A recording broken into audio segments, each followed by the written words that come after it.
ஆண்டவரின் திருக்காட்சியை கண்குளிர கண்டு ஆராதிக்க ஆலயம் திரண்டு வந்துள்ள இறைமக்களே, உங்கள் அனைவரையும் ஆக்னஸ் அன்பியம் சார்பாக அன்புடன் வரவேற்கிறோம்.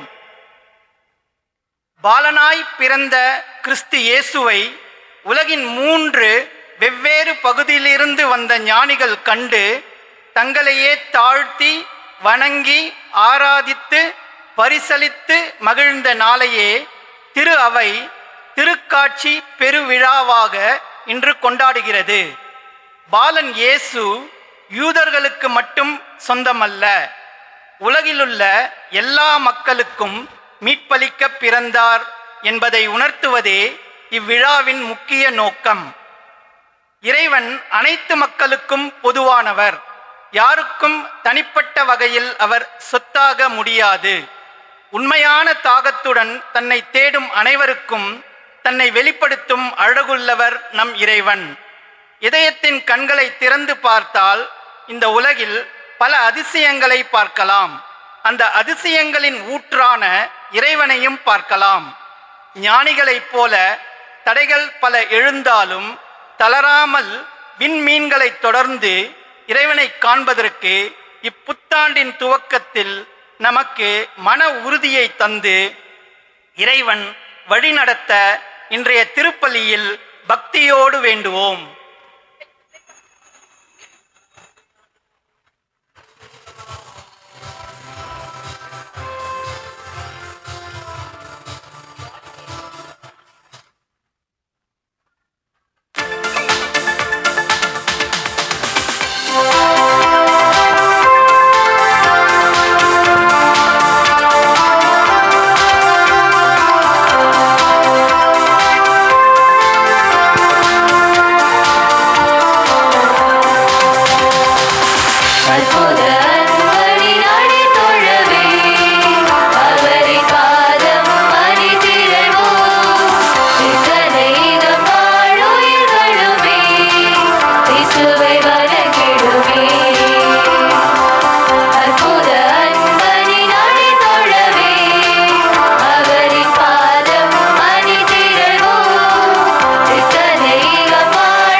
தந்தை மகன் தூயாவியின் பெயராலே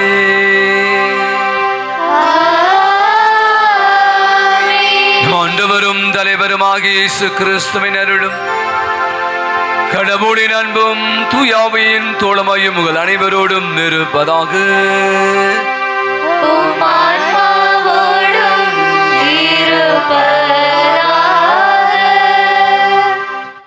திருபலியானது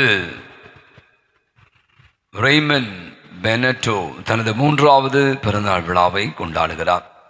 பிரான்சிஸ் இமானுவேல் தனது 12வது பிறந்தநாள் விழாவை கொண்டாடி ஆண்டவர் கண்டு செலுத்துகிறார்.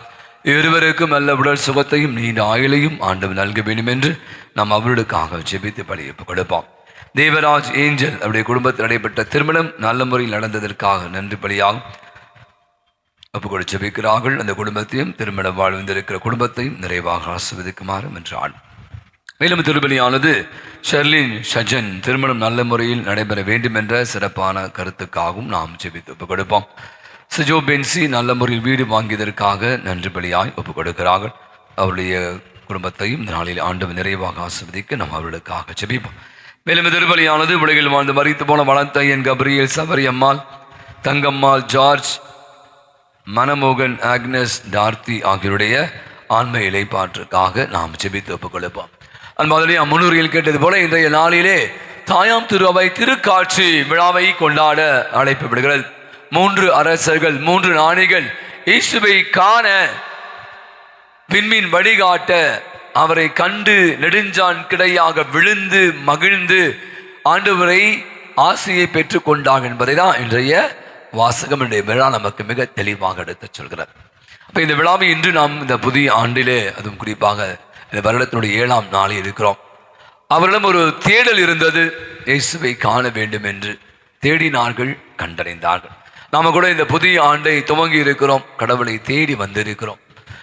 சில நேரங்களில் நம்முடைய தேடலில் பல குறைபாடுகள், போனால் என்ன, இப்போ பூசைக்கு 8 மணி, பூசைக்கு லேட்டாக போனால் என்ன, கண்ணா குத்துவர், நான் கோயிலுக்கே போகல, கிறிஸ்மஸ் தான் போவேன் அப்படின்னு பல நேரங்கள் நாமாவே இந்த தப்பு செய்கிறேன், யாருக்கு தெரியும், யார் ஒன்றும் பண்ண கண்ணை குத்துவாரா அப்படின்று நாமே பல நேரங்களில் கடவுளை தேட மறந்து கடவுளுடைய உடனிருப்பை மறந்து போன நேரங்களை எல்லாம் எண்ணி பார்த்து அவற்றுக்காய் மன வருந்துவோம். அனைவரும் அமர்வோம். இப்போது பாவ மன்னிப்பு வழிபாட்டுக்குள் நாம் செல்வோம். நீங்கள் பாட வேண்டிய பாடல்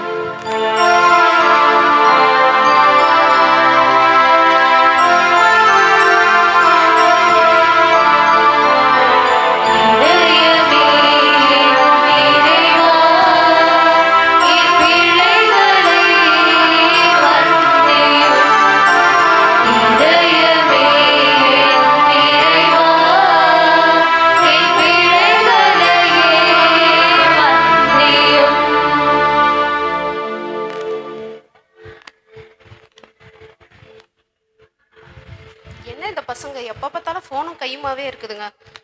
பாக்கியா ஃபோனை கொடு. விடுங்கம்மா, எப்போ பார்த்தாலும் ஃபோனு நான் நோண்டிக்கிட்டு இருக்கேன் நீங்கள் சொல்கிறீங்க. இந்த ஃபோனில் இருந்து எவ்வளோ நல்லது நான் கற்றுக்குறேன் தெரியுமா உங்களுக்கு? போங்கம்மா.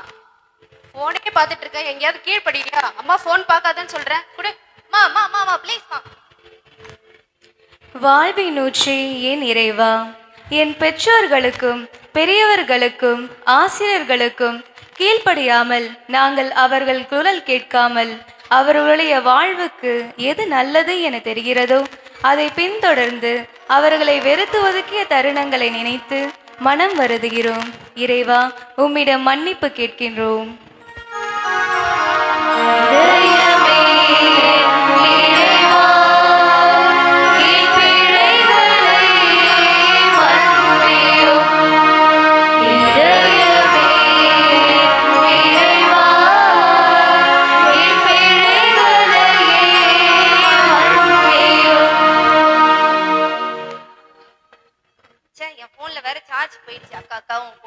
அம்மா வேற என் போன் வாங்கிட்டாங்கக்கா, ப்ளீஸ்க்கா. கம்முனு பாக்கியா, நானே இப்பதான் பொங்கல் செலிப்ரேஷனுக்கு ட்ரெஸ் எல்லாம் பார்த்துட்டு இருக்கேன். இப்போ வந்து போன் அக்கா ப்ளீஸ்க்கா, கொஞ்ச நேரம் தாக்க. எப்ப பார்த்தாலும் நீ தானக்கா பார்த்துட்டு இருக்க மாட்டியா பாக்கியா? ஏன் இப்படி பண்ற நீ?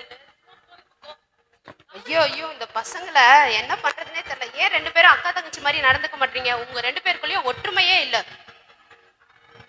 சகோதரர்கள் ஒன்றுபட்டு வாழ்வது எத்துணை நலம் என்ற திருப்பாடல் 133 நாங்கள் இவ்வாறு வாசிக்கின்றோம். ஆனால் அவர்களுடைய நண்பர்களிடையே நாங்கள் சண்டை சச்சரவுகளோடு வாழ்ந்து ஒருவருடன் ஒருவர் உம்மை போல அன்பு செய்ய தவறிய நேரங்களில் நினைத்து மனம் வருந்துகிறோம். இறைவா, உம்மிடம் மன்னிப்பு கேட்கிறோம்.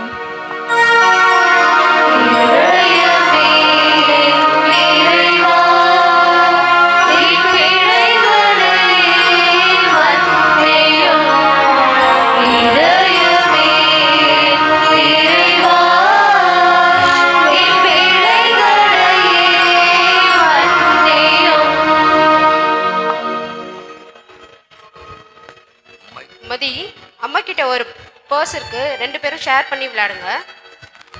இருக்கிறதே ஒரு பர்ஸ், இதை வேற நான் அவ கூட ஷேர் பண்ணி விளையாடணுமா? அக்கா குடுக்கா. அம்மா போன வாட்டி உனக்கு புது பர்ஸ் வாங்கி கொடுத்தாங்கல்ல, இந்த வாட்டி உனக்கே வாங்கி தராங்க, எனக்கு குடுக்கா. தரமாட்டோமா. ஷேர் பண்ணி விளையாடுங்கம்மா. பகிர்ந்தல்ன்றது ஒரு நல்ல குணம், அதை நீங்கள் வளர்த்துக்கணும். பகிர்ந்து வாழ எம்மை அழைத்தவரே எம் இறைவா, கொடுக்க மனம் இருந்தும் கொடுக்காமல், கண்டும் காணாமல் எங்களுடைய நண்பர்களுக்கு உதவி செய்யாத நேரங்களை நினைத்து மனம் வருந்துகிறோம். இறைவா, உம்மிடம் மன்னிப்பு கேட்கிறோம்.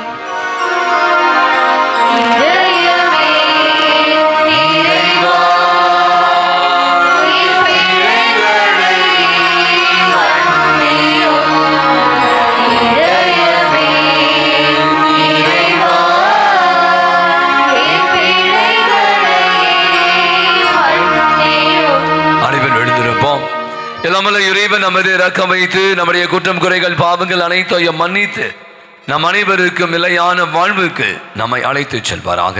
ஆமென்.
ஒரே திருமகனை என்று பிற இனத்தாருக்கு வெளிப்படுத்தினே கனிவுடன் வரமருள உமை வேண்டுகின்றோம். அதனால் உம்மை ஏற்கனவே நம்பிக்கையால் அறிந்துள்ள நாங்கள் உமது மாட்சியின் தோற்றத்தை கண்டு களிக்கும் வரை நாங்கள் வழி நடத்த படுவோமாக. உமோடு என்றென்று வாழ்ந்து ஆட்சி செலுத்துகிற அவர் வழியாகவே உமை மன்றாடுகிறோம். மீட்பை எதிர்பார்த்து காத்திருந்தவர்களுக்கு கடவுள் தமது எளிமை கோலத்தை மறைத்து மாட்சிமையை வெளிப்படுத்துகிறார். வானில் தோன்றிய விண்மீனும் 3 ஞானிகளும் அவர்கள் கொண்டு வந்த காணிகைகளும் இறை மாட்சிமையின் அடையாளங்கள்தான். ஆண்டவரின் மாட்சிமை உன்மேல் உதித்துள்ளது என்ற எசாயாவின் வார்த்தைகளை எடுத்துரைக்கும் இன்றைய முதல் வாசகத்தை கவனமுடன் செவிமடுப்போம். ஆண்டவரின் மாட்சி உன்மேல் உதித்துள்ளது. இறைவாக்கினர் எசையா நூலிலிருந்து வாசகம். அதிகாரம் 60, இறை வார்த்தைகள் 1-6 முடிய. எருசலேமே எழு, ஒளி வீசு, உன் ஒளி தோன்றி உள்ளது. ஆண்டவரின் மாட்சி உன்மேல் உதித்துள்ளது. இதோ இருள் பூ உலகை மூடும், காரிருள் மக்களினங்களை கவ்வும். ஆண்டவரோ உன் மீது எழுந்தருள்வார். ஆண்டவரின் மாட்சி உன் மீது தோன்றும். பிற இனத்தார் உன் ஒளி நோக்கி வருவர். மன்னர் உன் உதய கதிர் நோக்கி நடை போடுவர். உன் கண்களை உயர்த்தி உன்னை சுற்றிலும் பார். அவர்கள் அனைவரும் ஒருங்கே திரண்டு உன்னிடம் வருகின்றனர். தொலைவில் இருந்து உன் புதல்வர்கள் வருவார். உன் புதல்வியர் தோளில் தூக்கி வரப்படுவார். அப்பொழுது நீ அதைக் கண்டு அகமகிழ்வாய். உன் இதயம் வியந்து விழும்பும். கடலின் சீரல் செல்வம் உன்னிடம் கொணரப்படும். பிற இனத்தார் சொத்துக்களும் உன்னை வந்தடையும். ஒட்டகங்களின் பெரும் திரள் உன்னை நிரப்பும். மிதியான், ஏகாப்பு ஆகியவற்றின் இளம் ஒட்டகங்களும் வந்து சேரும். செபா நாட்டின் யாவரும் பொருள், நறுமணப் பொருள் ஏற்றி வருவர். அவர்களை ஆண்டவரின் புகழை எடுத்துரைப்பார். இது ஆண்டவரின் அருள்வாக்கு. இறைவனுக்கு நன்றி.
மீட்பு என்பது யூத இனத்தார்க்கு மட்டுமுள்ள தனியுரிமை அல்ல, அது எல்லா இனத்தார்க்கும் உரியது என்பதை திருக்காட்சி பெருவிழா உணர்த்துகிறது. இதையே இன்றைய 2ஆம் வாசகத்தில் புற இனத்தவரும் இறை மக்களோடு சேர்ந்து ஒரே உரிமை பேற்றுக்கு உரியவர்கள் என்கிறார் புனித பவுல். பிற இனத்தார் உன் ஒளியை நோக்கி வருவார்கள், மக்களினத்தார் அனைவரும் அவரை வணங்குவர் என்ற கருத்துக்களை எதிரொலிக்கும் பவுல் அடிகளாரின் இந்த வாசகத்தை கவனத்துடன் கேட்போம். பிற இனத்தாரும் கிறிஸ்து இயேசுவின் மூலம் உடன் உரிமையாளர் என இப்போது வெளியாகப்பட்டுள்ளது. திருத்தூதர் பவுல் எபேசியருக்கு எழுதிய திருமுகத்திலிருந்து வாசகம். அதிகாரம் 3, இறை வார்த்தைகள் 2-3 மற்றும் 5-6 முடிய. சகோதர சகோதரிகளே, உங்கள் நலனுக்காக கடவுளின் அருளால் எனக்கு அளிக்கப்பட்ட பொறுப்பை பற்றி கேள்விப்பட்டிருப்பீர்கள் என எண்ணுகின்றேன்.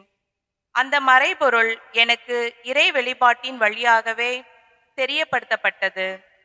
அந்த மறைபொருள் மற்ற தலைமுறைகளில் வாழ்ந்த மக்களுக்கு தெரிவிக்கப்படவில்லை. ஆனால் இப்போது தூய ஆவி வழியாக தூய திருத்துதருக்கும் இறைவாக்கினருக்கும் வெளிப்படுத்தப்பட்டுள்ளது. நற்செய்தியின் வழியாக பிற இனத்தாரும் கிறிஸ்து இயேசுவின் மூலம் உடன் உரிமையாளரும் ஒரே உடலின் உறுப்பினரும் வாக்குறுதியின் உடன் பங்காளிகளும் ஆகியிருக்கிறார்கள் என்பதே அம்மறைபொருள். ஆண்டவரின் அருள்வாக்கு. இறைவனுக்கு நன்றி.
ஆண்டவர்களோடு இருப்பாராக.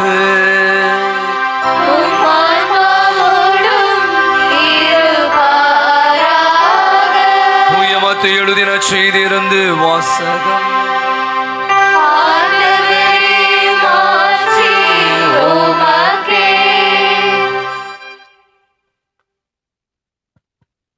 மத்தேயு செய்தி அத்தியாயம் 2 இறைத்திருவசனங்கள் 1-12 முடிய.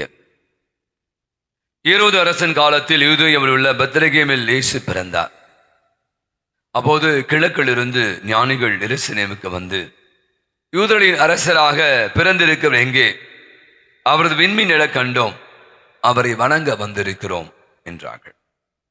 இதை கேட்டதும் ஏரோது அரசன் கலங்கினான். அவனோடு இருந்த எருசலேம் முழுவதுமே கலங்கிற்று. அவன் எல்லா தலைமை குருக்களையும் மக்களிடையே இருந்த மறைநூல் அறிஞர்களையும் ஒன்று கூட்டி, மெசியா எங்கே பிறப்பார் என்று அவரிடம் விசாரித்தான். அவர்கள் அவரிடம், யூதேயாவில் உள்ள பெத்லகேமில் அவர் பிறக்க வேண்டும்.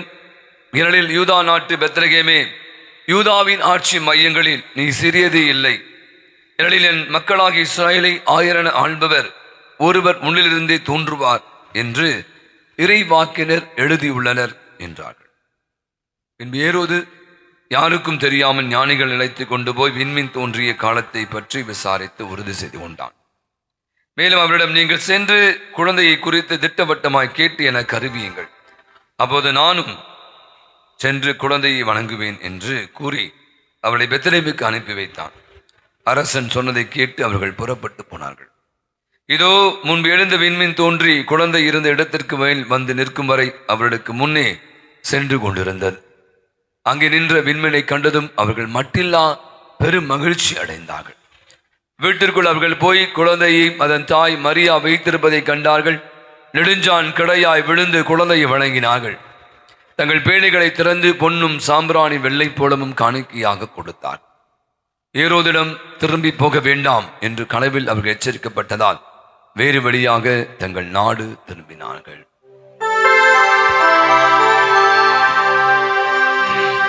ஆண்டவரின் அருள்வாக்கு.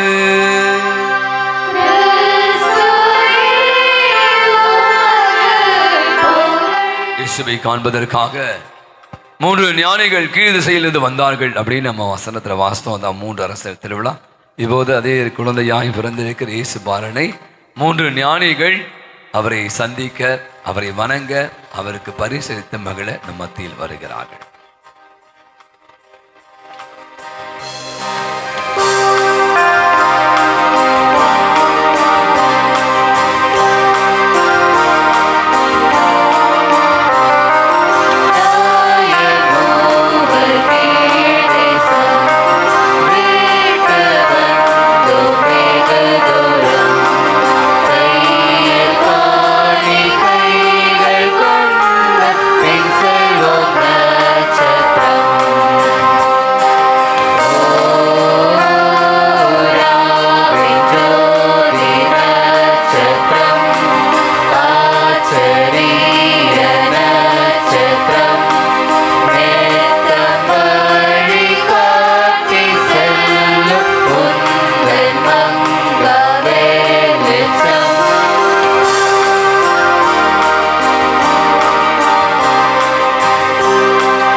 இறைவன் மீது பேரன்பு கொண்டவர்களே, நான் தான் கஸ்பார். நான் சேபா நாட்டு அரசர் என்று பாரம்பரியம் கூறுகிறது.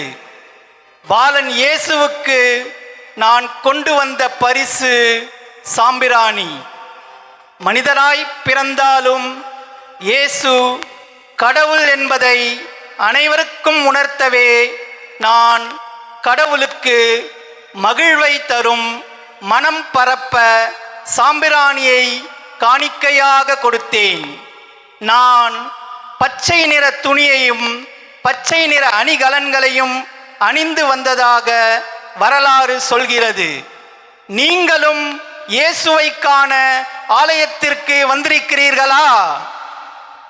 நீங்கள் எதை காணிக்கையாக கொடுக்க போகிறீர்கள்?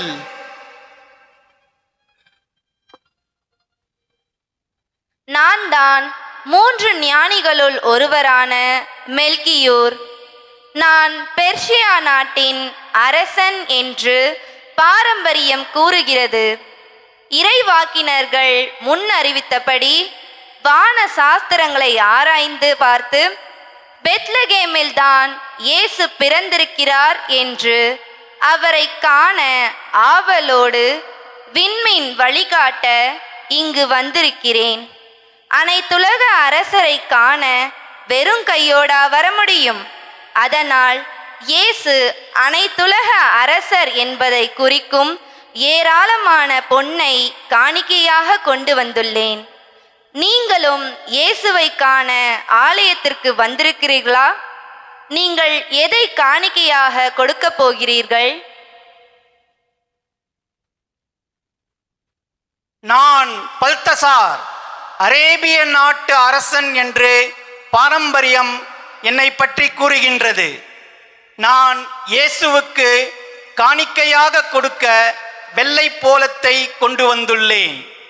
யூதர்கள் உடலை அடக்கம் செய்யும் போது எண்ணெய் போன்ற வெள்ளை போலத்தை நறுமணப் பொருளாக பயன்படுத்துவர். இயேசுவின் இறப்பு இவ்வுலகத்திற்கு கொடுக்கவிருக்கும் மீட்பை குறிக்கவே நான் இயேசுவுக்கு வெள்ளை போலத்தை காணிக்கையாக கொடுக்கிறேன். நீங்களும் இயேசுவுக்காக ஆலயத்திற்கு வந்திருக்கிறீர்களா? நீங்கள் எதை காணிக்கையாக கொடுக்க போகிறீர்கள்?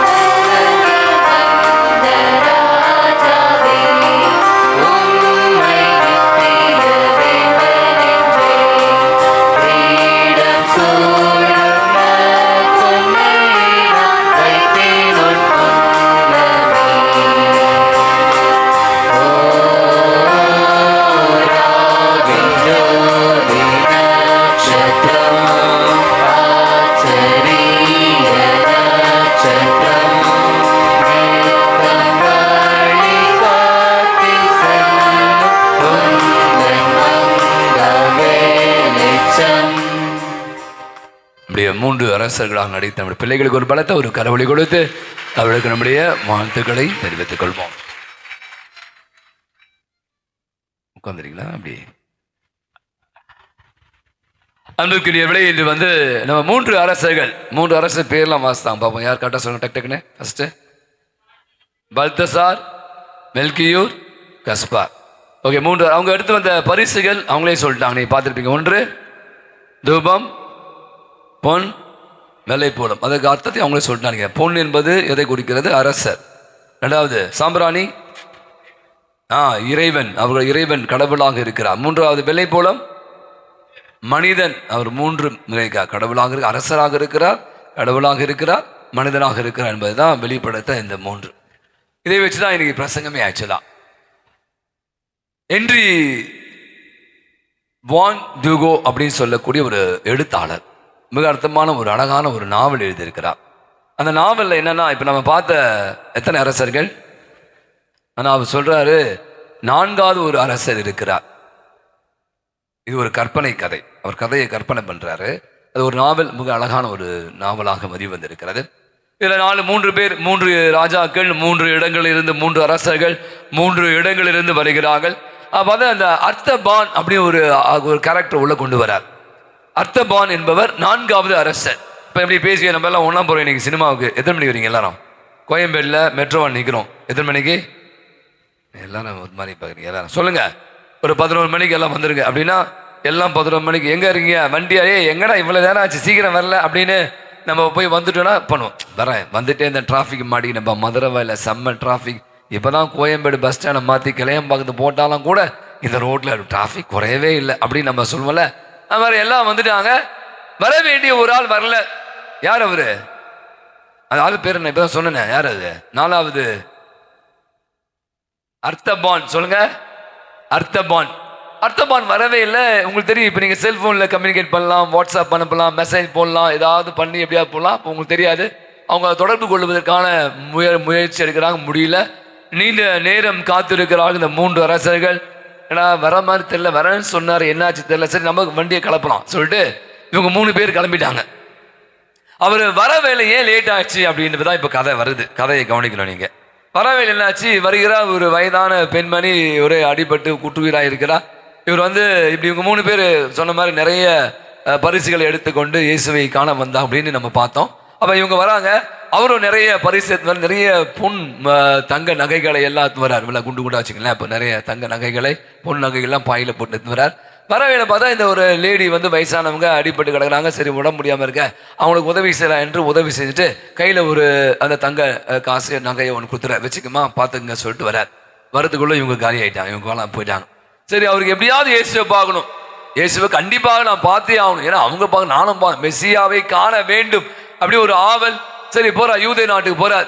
இவர் வந்த சமயம் தான் பார்த்தீங்கன்னா நம்ம மாசில்லா குழந்தைகள் விழா கொண்டாடணும். என்ன அந்த விழா என்ன பண்றாங்க? இப்போ மாசில்லா குழந்தைகள் என்ன விழா? எல்லாம் என்ன முடிக்கிறீங்க? எல்லாம் என்ன பண்ணா? ஏரோது என்ன பண்ணா? யாரை கொன்றான்? எத்தனை வயசு குழந்தைகள்? அப்படி வந்துகிட்டே இருக்காரு. இப்போ எல்லா வீட்லையும் பார்த்து கதை அப்படி போயிட்டு இருக்கு. கதை இது நல்லா கவனிக்கணும், சரியா? அந்த படை வீரர்கள்லாம் போயிட்டு அந்த சினிமாவில் பார்த்துருப்பேன், கருணாமூர்த்தி படம் பார்த்து நாசரேத்துல அந்த குழந்தைய பிடுங்க ஏய் அடிச்சு உடச்சி அந்த அப்பா ஒரே ஒரு பிள்ளைய பல வருஷமா பெத்து பிள்ளையா அப்படின்னு முடியாது சொல்லிட்டு அந்த 2 வயசு 2.5 வயசு குழந்தைகளை அவர்கள் பிடுங்கி கொண்டு எடுத்து செல்ல காட்சி. ஒரு இடத்துக்கு போறாரு, அங்கே பார்க்குற வீட்டில் ஒரே படை வீரன் என்ன பண்ணுறான், அந்த குழந்தைய அந்த அம்மாட்ட பிடுங்குறான். அப்போ இவர் போயிட்டு ஒரு தங்க நகை அப்பவே லஞ்சம் கொடுக்க ஆரம்பிச்சிட்டாங்க, சரியா? யார் அர்த்தம் பண்ண பண்ணுறாரு, அந்த படை வீரனுக்கு கொஞ்சம் லஞ்சம் கொடுத்துரு, அந்த குழந்தைய விட்டுரு. இவர் நினைச்சார் அதுதான் யாரு, அது இயேசுவா இருக்குமோ அப்படின்னு நினைச்சார். கதையை நல்லா கவனி, எல்லாம் தூங்கும் மூஞ்சி மாதிரி இருக்கு, எல்லாம் நேற்று ஒழுங்கா தூங்கல நினைக்கிறேன். Okay good. அப்போ அவனுக்கு காசு கொடுத்து, அப்பா தயவுசெய்து மெஸ்ஸியாவை காண வந்திருக்க விட்டுருப்பா அப்படின்னு சொல்றார். அவன் விட்டுட்டான். தேடுறார். இவருக்கும் வயசாயிடுச்சு.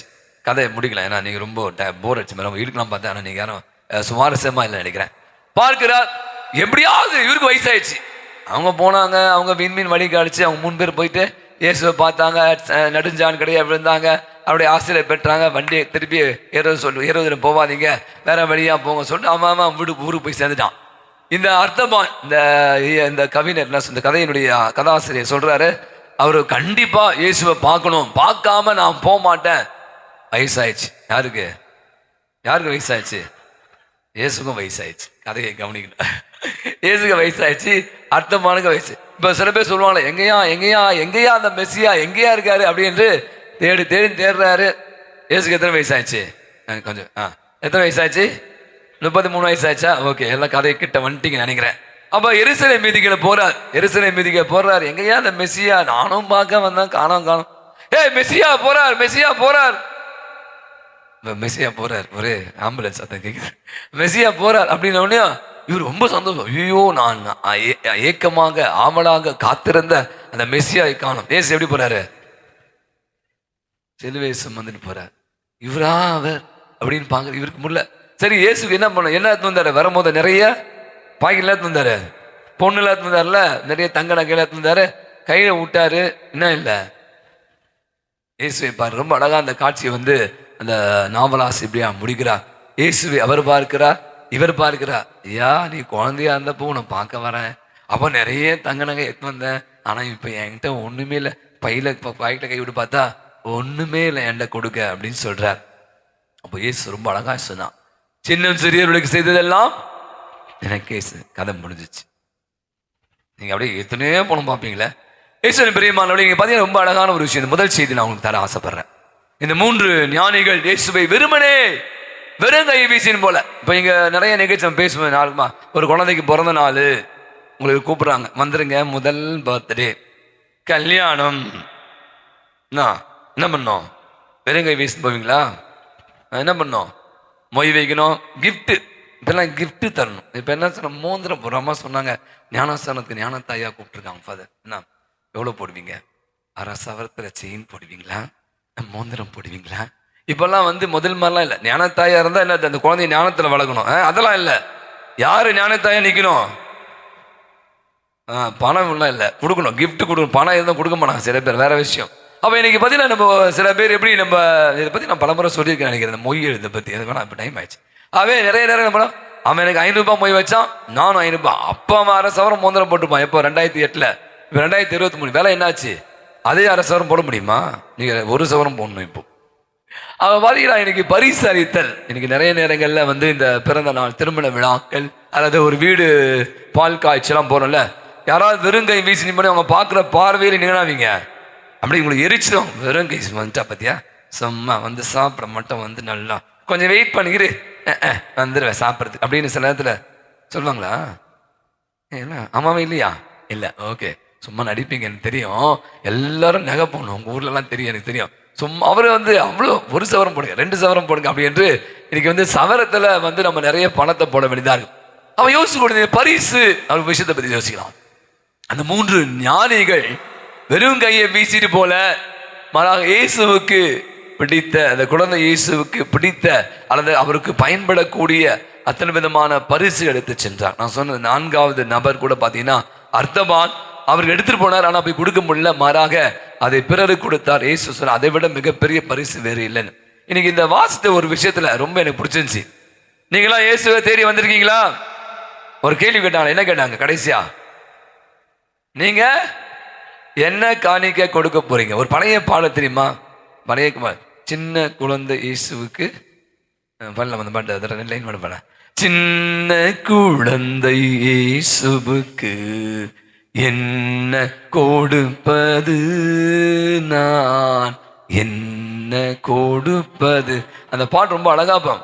அதை கொடுப்பதா, இதை கொடுப்பதா போட்டு அப்புறம் என்ன கொடுக்கணுமா? என்னை கொடுப்பது. ஓ, பியூட்டிஃபுல் சாங். என்னை கொடுப்பது, பூவை கொடுப்பது அல்ல, தங்கத்தை கொடுப்பது அல்ல, அதெல்லாம் முக்கியம் தான். அதை விட இயேசு நம்மகிட்ட என்ன வேண்டும் அப்படின்னா, எனக்கு விரும்புகிறேன்றா என்னை கொடுப்பது. முதல் செய்தி நீங்க பாத்தீங்கன்னா, இந்த எண்ணெய் கொடுப்பதுல என்ன தேடணும்னா, முதல் செய்தி 3 அரசுகள் செய்த ஒரு விஷயத்தை நான் முதல்ல பதிவு செய்யறேன். 3 அரசுகளும் 3 இடங்களில் வந்தவங்க, 3 பேரும் தொடர்பு இல்லாதவர்கள். ஆனா அவங்ககிட்ட ஒன்னே ஒண்ணு மட்டும் இருந்துச்சு. என்ன இருந்துச்சு? ஆர்வம். வேற இன்னொரு வார்த்தை, தேடல். இயேசுவை காணணும், இயேசுவை பார்க்கணும், இயேசுவை வணங்கணும்.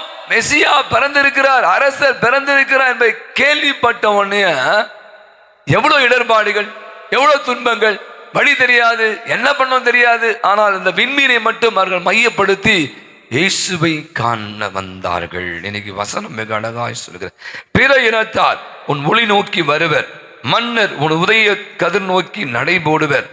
இவங்க 3 பேருமே விபிலி மிக அழகாய் சொல்கிறது, இவர்கள் 3 யூதர்கள் அல்லாதவர்கள். இவங்க 3 பேர் யாரு? 3 பேர் யாரு? பிற இனத்தவர்கள். இந்த யோசிச்சு பார்த்து கொண்டது, இன்னைக்கு யாருக்கு கடவுள் தன்னை வெளிப்படுத்துகிறார்? இயேசு பிறக்கிறார். முதல் நற்செய்தி யாருக்கு அறிவிக்கப்பட்டது? இடையர்கள். அங்கே காவல் காத்து கொண்டிருந்த, ஒரு ஆடுகளை மேய்த்து கொண்டிருந்த, இருட்டில் ஒரே கருப்பா உட்கார்ந்து கொண்டு அசிங்கமாக இருந்த அவருக்கு தாங்க நற்செய்தி, முதல்ல இயேசுடைய பிறப்பு செய்தி அறிவிக்கப்பட்டது.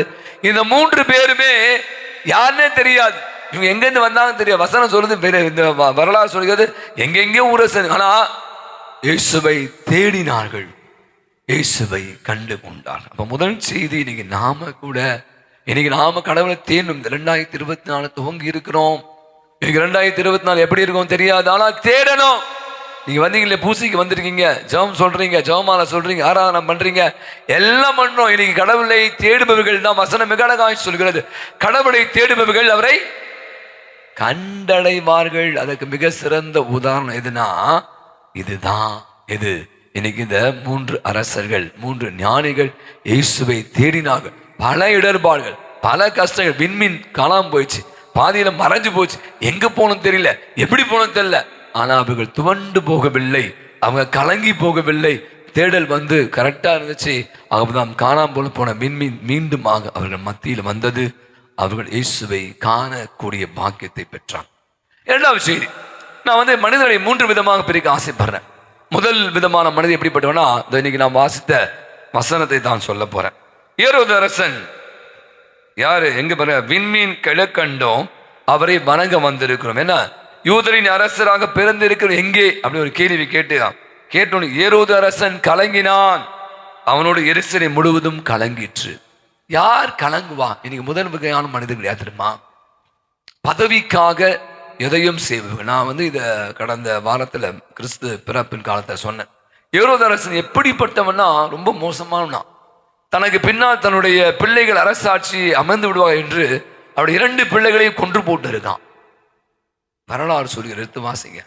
தன்னுடைய அமைச்சர்கள் யாராவது நம்மளை கேள்வி கேட்டா ஏதாவது பண்ணா பிரச்சனை பண்ணுவான்னு சொல்லிட்டு, நான் தான் நிரந்தர முதல்வர் இப்படி சொல்ற மாதிரி நிரந்தரமா நான் தான் இருப்பேன், என்னை அடிச்சுக்க முடியாது, நான் தான் பதவி வெறி, அவனுக்கு பதவி வெறி. அப்படி இருந்தா அமைச்சர்களை நிறைய பேர் போட்டு தள்ளிட்டு இருக்கான். வரலாறு சொல்லுகிறார். நீங்க பாத்தீங்கன்னா அவன் கேட்கிறான் பாருங்க, கலங்கினா ஏன் கலங்கணும்? இன்னொருத்தன் பிறந்துட்டான், இன்னொருத்தன் வந்துட்டான், ஏன்னா சீட்டுக்கு ஆப்பு வச்சுட்டான், ஐயோ முடிஞ்சுச்சுல எனக்கு காலி பண்றான் போல. இன்னைக்கு நிறைய பேர்கிட்ட முதல் விதமான மனிதர்கள் இன்னைக்கு இருக்காங்க உலகத்துல, பதவி வெறி பிடித்தவர்கள், அதற்காக எதையும் செய்பவர்கள். ஏரோதை போல இன்னைக்கு நாம கூட பார்க்கணும். நிறைய படிச்சிருப்பீங்க, நிறைய பேரை பார்த்துருப்பீங்க. அவன் பாருங்களேன், கலங்கினான், அவனுக்கு பயம் வந்துச்சுங்க உள்ள, எங்க நமக்கு சீட்டு போயிடும், நம்ம ஆட்சி போயிடும், வேற ஆட்சி வேலை வந்துடுவான்னு சொல்லிட்டு வெறும் பேச்சு தான். அவங்க கேட்டான், யூதரின் அரசர் பிறந்திருக்கு எங்க அவ்வளவுதான், அங்க பிறந்திருக்காரு, இங்க பிறந்திருக்க, முடிச்சுட்டு போயா.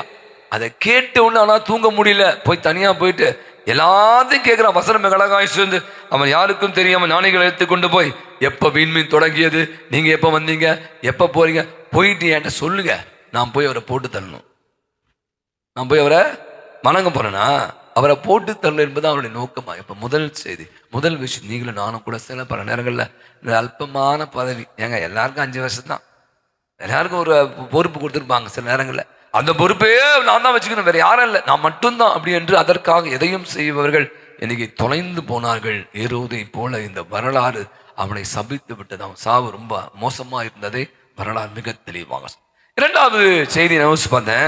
இங்க பாருங்க, ரொம்ப மறைநூல் அறிஞர்கள் யார் இயேசுடைய வருகை எதிர்பார்த்திருந்தா? யூதர்கள் தான் எதிர்பார்த்தாங்க. மெஸ்ஸியா பிறப்பாரு, அவர் வந்தானா விடுதலை கொடுப்பாரு, அவர் வாழ்க்கையை மாத்துவாரு, அவர் அரசாழ்வாரு, அவர் ஆட்சியின் கீழ் நம்ம இருப்போம் அப்படின்னு விவிலியம் ஏசாயா நூல்ல வாசிக்கிறோம். மறைநூல் அறிஞர்கள் வாசிக்கிறாங்க, சொல்றாங்க, யூதேயாவில் பெத்லகேமே அவர் பிறக்க வேண்டும், ஏன்னா யூதா நாட்டு பெத்லகேமே, யூதாவின் ஆட்சி நீ சிறியதே இல்லை. எருசலேமுக்கும் அந்த நாசரேத் யூதாவுக்கும் பார்த்தீங்கன்னா எல்லாம் பக்கத்துல ஹோலிலேண்ட் போனால் தெரியும், ரொம்ப தூரம்லாம் கிடையாது, எல்லாம் க்ளோஸ் பை தான். அப்ப யோசிச்சு பார்க்கிறேன், ஒரு மறைநூல் அறிஞர்கள் அவ்வளவு படிச்சவன் ஒரு இயேசு மசியா அரசர் பிறந்திருக்கிறார், அவன் அதை ஒரு பொருட்டாவே இல்லைங்க. சில பேர் சொல்லுவாங்க, என்ன பெருசா போய் பார்த்துக்கலாம், குழந்தை பிறந்திருக்காம அங்க போகலாம், இப்ப என்ன கல்யாணம் பண்ணட்டும். சில நேரத்தில் நம்ம ரொம்ப அட்வான்டேஜ் பார்த்தீங்களா நீங்க, அதோடைய இம்பார்ட்டன்ஸ் கொடுக்க மாட்டோம். இங்க பாருங்க, ஒருத்தர் பிறந்திருக்கிறாரு, யூதாவின் அரசர். அவர் யார்? இவங்கெல்லாம் எதிர்பார்த்தவர்கள், மறைநூலர்கள், இவங்கெல்லாம் வந்து அப்படியே காத்துட்டே இருந்தா எப்படா பிறப்பான்னு சொல்லிட்டு. ஆனா பிறந்துட்டாரு, சட்டை கூட பண்ணல, அங்க பிறப்பார் என்பது தெரியுமா? இவருக்கு தெரியாது, இவன் ஏன் போய் பார்க்கல? அப்ப மறைநூலர்கள் அவரை சட்டை கூட பண்ணல. அப்ப அவங்களுக்கு தெரியுது அது பெருசாக. 2 விதமான மனிதர்கள். நீங்க நிறைய நேரங்கள் பல நேரம் நாம கூட அப்படிதான் இருப்போம், பெரிய விஷயமா என்ன பார்த்துக்கலாம் விடு, அப்படிதானே இப்படிதானே அப்படி என்று சில நேரங்கள்ல அதனுடைய முக்கியத்துவத்தை, அவருடைய மேன்மையை, யாரு சாதாரண ஆளாரு, ஏங்க யூதாவின் உலகத்துக்கு பிறந்த அரசர், அமைதியின் அரசு, இளவரசர் அப்படின்னு சொல்றாரு ஏசாயா நூல்ல 9ஆம் அதிகாரத்துல. அப்படிப்பட்டவர் பிறந்து இருக்கிறார். அவரை வந்து இவங்க பெரிய முக்கியத்துவம் கொடுக்காமல், அவரை மேன்மைப்படுத்தாமல், அவரை அசட்டை செய்வதை தான் இன்னைக்கு பக்கத்துல இருக்கிறது அவங்க கண்டு கொள்ளாமல் இருந்த காட்சி தான் இன்னைக்கு வசனம் மிக காட்சி சொல்கிறார். 3வது விதமான மனிதர்கள் யாரு? இந்த ஞானிகள். நான் யோசிக்கிறேன், இந்த ஞானிகள் யார்? எங்கோ இருந்து வந்தவர்கள், யாருன்னே தெரியாதவங்க, ஆனால் வானிலே ஒரு அடையாளம் தோன்றுகிறது. வசனம் கடகாய் சொல்றது, வானிலே ஒரு விண்மீன் தோன்றிய போது அதை மட்டுமே மையப்படுத்தி இயேசுவை காண்பதற்காக அவர்கள் தொடர்ந்து வந்ததை உங்களுக்கு தெரியும். நம்ம வாசிச்சோம், அல்லது நடிப்பதை பார்த்தோம். அப்ப பார்த்தா மூன்றாவது விதமான மனிதர்கள் செய்ததுடைய விளைவு என்னன்னா, அவங்க என்ன பண்ணாங்க? வசனம் கடகாய் சொல்கிறது, அவர்கள் குழந்தையை கண்டார்கள், நெடுஞ்சான் விளையாய் விழுந்தார்கள், அவர்கள் மட்டில்லா பெருமகிழ்ச்சி அடைந்தார்கள். கடவுளுடைய ஆசை யாருக்குமா கிடைக்கும் சொல்லட்டுமா? இந்த மாதிரி தான் கடவுளை தொடர்ந்து தேடணும். கடவுளை அசட்ட செய்பவர்கள், கடவுளை மையப்படுத்தார்கள், கடவுளை ஓரம் கட்டுபவர்கள்லாம் கிடையாது. பாருங்களேன், அவங்க அவ்வளோ இடர்பாடுகள், அவ்வளோ துன்பங்கள், வழி தெரியாம போய் எங்கெங்கேயும் கஷ்டப்பட்டு போது திரும்பி போல, ஏப்பா வந்த வழியை பார்த்தப்பா, இல்லைப்பா கடையிலப்பா கிளம்பி போயிடலாமாப்பா, எதுக்குப்பா போகணும் அப்படி நம்ம சில நேரத்தில் ஏன் போன வழி பஞ்சர் ஆயிடுச்சு, அது ஏதோ போன சகுனம் சரியில்லை, திரும்பி வீட்டுக்கு போயிடலாம் அப்படிலாம் நம்ம நினைப்போம் பாருங்களேன். ஆனால் இவங்க அந்த காலத்தில் எத்தனையோ நூற்றாண்டுகளுக்கு முன்பாக பார்த்தீங்கன்னா நடந்த ஒரு நிகழ்வை, அப்படிப்பட்ட சூழ்நிலையிலும் அவர்கள் என்ன பண்ணலாம்? தொடர்ந்து பயணிக்கிறார்கள். விண்மீன் வழிகாட்ட அவர்கள் மட்டில்லா மகிழ்ச்சி அடைந்தார்கள்.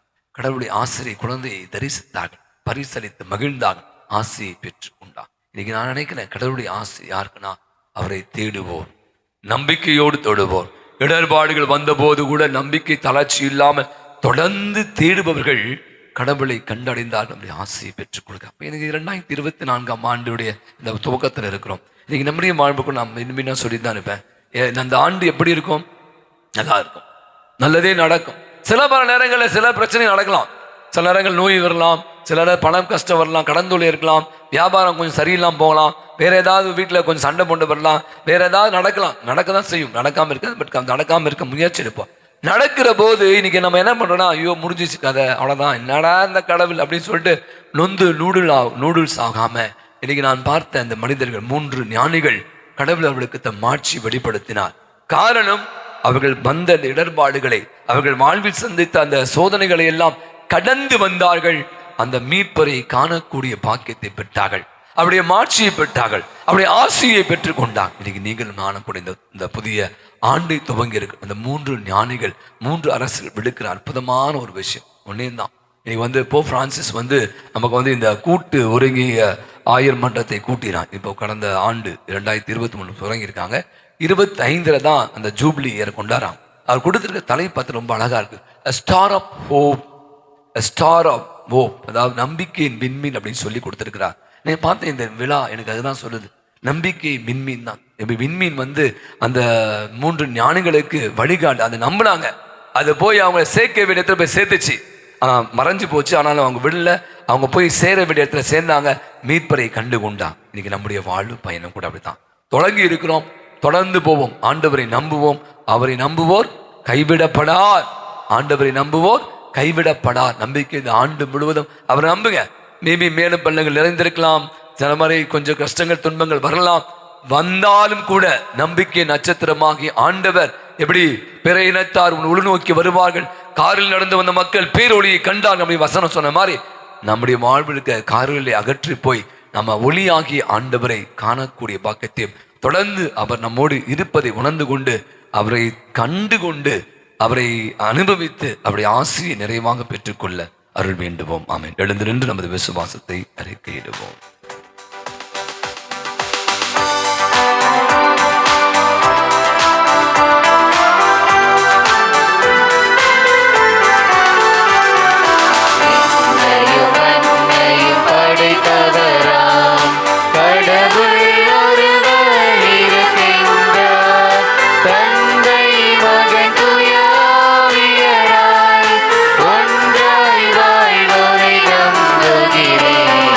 Oh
ஆனாலும் எல்லாமல்ல இறைவனை தேடினார்கள்.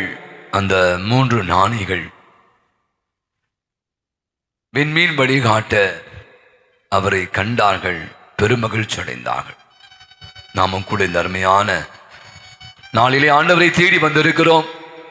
நம்முடைய உள்ளத்தில் இருக்கிற வாஞ்சைகளை, தேவைகளை நம்பிக்கையோடு அவருடைய பாதத்திலே நாம் சமர்ப்பிப்போம். இறை மாட்சிமையை எம்மேல் உரிக்கச் செய்த இறைவா, எமது திருத்தந்தை, ஆயர்கள், குருக்கள், துறவியர்கள், பொதுநிலையினர் அனைவரும் உமது மாட்சிமை மிக்க திருக்காட்சியின் அடையாளங்களை கண்டுணர்ந்து தங்களின் நற்செயல்களாலும் நன்னடத்தையாலும் பிறர் முன் இயேசுவின் சாட்சிகளாக திகழும் விண்மீனாக வாழ அருள் புரிய வேண்டும் என்று இறைவா உம்மை மன்றாடுகிறோம். உம்மை தேடியவர்களுக்கு உம்மை வெளிப்படுத்திய எம் இறைவா, எங்கள் குடும்பங்களில் உள்ள அனைவரும் உம்மை தேடி கண்டடையவும் எமது வாழ்வு நடத்தை, செயல்கள், பேச்சு, உடைநடை, பாவனை எல்லாம் உலக மாந்தர்களுக்கு வழிகாட்டும் ஒளி விளக்காய் மாற வேண்டும் என்று இறைவா உம்மை மன்றாடுகின்றோம்.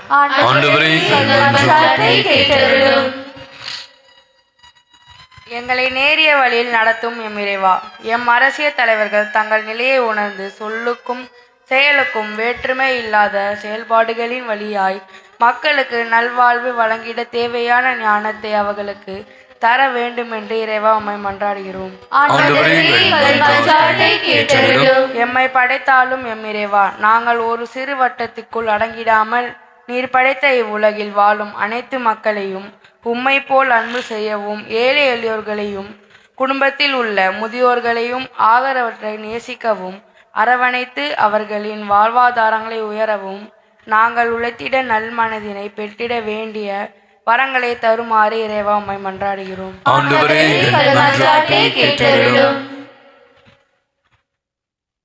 சிறு பிள்ளைகளை என்னிடம் வரவிடுங்கள், அவர்களை தடுக்காதீர்கள் என்று சொன்ன எம் இயேசுவே, பிள்ளைகளாகிய நாங்கள் உம்மை தேடி வர பல வாய்ப்புகள் இருந்தும் நாங்கள் அலைபேசிகளிலும் தொலைக்காட்சிகளிலும் எங்களை தொலைத்து விடுகின்றோம். நீரே நிரந்தரம் என்று ஞானிகளைப் போல உம்மையே தேடி வர வரமருள இறைவா உம்மை மன்றாடுகின்றோம். நம்முடைய தனிப்பட்ட தேவைகளுக்காக மௌனமாக ஜெபிப்போம். என்னாகமும் 24ஆம் அதிகாரம் 17ஆம் வசனம் இப்படியாய் சொல்கிறது. பிழையாம் சொல்கிறார், யாக்கோபில் இருந்து ஒரு விண்மீன் உதிக்கும். யாக்கோபில் இருந்து ஒரு விண்மீன் உதிக்கும். பழைய ஏற்பாட்டில் பார்த்தீங்கன்னா நம்முடைய குலமுதுவர்கள் ஆபிரகாம், ஈசாக், யாக்கோபு அவருடைய வாழ்வில் கடவுள் பல அடையாளங்களை கொடுத்து அவருடைய வழி நடத்தியதை மோசே அவருடைய வாழ்க்கையில் பார்க்குறோம். நீங்கள் பார்த்தீங்கன்னா இன்னைக்கு இந்த 3 ஞானிகள் இந்த விண்மீன் என்ற ஒரு மிகப்பெரிய ஒரு அடையாளம் கொடுக்கப்பட்டு அவர்களுக்கு வழி நடத்தியது. இன்னைக்கு நீங்களும் நானும் கூட இந்த புதிய ஆண்டை துவங்கி இருக்கிறோம். நம்பிக்கை நட்சத்திரமாக இருக்கிற ஆண்டவர் நம்மை வழி நடத்துகிறார், நமக்கு உடன் இருக்கிறார், நமக்கு வழிகாட்டியாக இருக்கிறார். இந்த 3 ஞானிகள் அந்த விண்மீனை பின்தொடர்ந்தார்கள், அதன் பாதையிலே நடந்தார்கள். ஆகவேதான் இயேசு இருந்த இடத்தை அவர்களால் கண்டு கொள்ள முடிந்தது, அவரை தரிசிக்க முடிந்தது, அவருடைய ஆசையை பெற முடிந்தது, அவரை நெடுஞ்சான் கிடையாக விழுந்து வணங்க முடிந்தது. எனவே இந்த நாளில் நாம் கூட ஆண்டவரை தேடுவோம், ஆண்டவரை மையப்படுத்துவோம், அவர் மீது நம்பிக்கை வைப்போம். நாம் சேர வேண்டிய இடத்திற்கு அவர் நம்மை கொண்டு போய் சேர்ப்போம். அன்பின் ஆண்டவரை, அருமையான இந்த நல்ல நாளுக்காய் மக்களிடையே செலுத்துகிறோம். திருக்காட்சி விழா நீர் உம்மை எல்லா இனத்து மக்களுக்கும் கடவுளாக மீட்பராக வெளிப்படுத்திய விழாவை கொண்டாடி கொண்டிருக்க வேளையில் உம்முடைய பிள்ளைகளாகிய நாங்கள் அனைவருமாக இந்த திருப்பலியிலே கலந்து கொண்டு ஜெபிக்கிறோம். உம்மை தேடி வந்திருக்கிறோம். உமது மாட்சியை, உமது மகிமையை, உமது மேன்மையை நாங்கள் உணர்ந்து கொள்ளவும், உம்மை நாடவும், உம்மை தேடவும், உம்மிலே அதிகமான நம்பிக்கை கொண்டு வாழவும் எங்களுக்கு அருள் புரிவீராக. எங்கள் ஆண்டவர் ஆகிய கிறிஸ்துவடியாய் நிறைஞ்சு என்று ஆடுகிறோம். காணிக்கை பாடல்.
அன்புக்குரிய நம் அனைவரும் இணைந்து ஒப்பு கொடுக்கிற அற்புதமான இந்த நன்றி திருப்பலி இல்லாமல்ல தந்தையாக இறைவனுக்கு ஏற்ற தாம்படி செபியுங்கள். ஆண்டவர் தமது பேரின் புகழ்ச்சிக்காகவும் ஆட்சிக்காகவும் தமது நன்மைக்காகவும் புனித திருஅவையின் அனைத்து நலன்களுக்காகவும் உமது கையிலிருந்து பலியை ஏற்றுக்கொள்வாராக. ஆண்டவரையும் திரு அவையின் காணிக்கைகளை கனிவுடன் கண்ணோக்கி அருளுமை வேண்டுகின்றோம். பொன்னும் சாம்பிராணையும் வெள்ளை போலமும் இப்பொழுது உமக்கு ஒப்பு கொடுக்கப்படவில்லை. இரண்டுமே காணிக்கைகள் வழியாக இயேசு கிறிஸ்து அறிக்கையிடப்படுகிறார், பலியிடப்படுகிறார், உட்கொள்ளப்படுகிறார் என்பதை நாங்கள் உணரச் செய்வீராக. என்றென்று வாழ்ந்து ஆட்சி செலுத்துகிற அவர் வழியாகவே உமை மன்றாடுகிறோம்.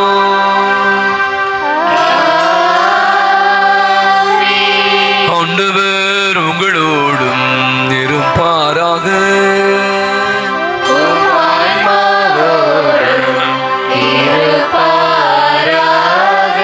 இதயங்களை மேலே எழுப்புங்கள்.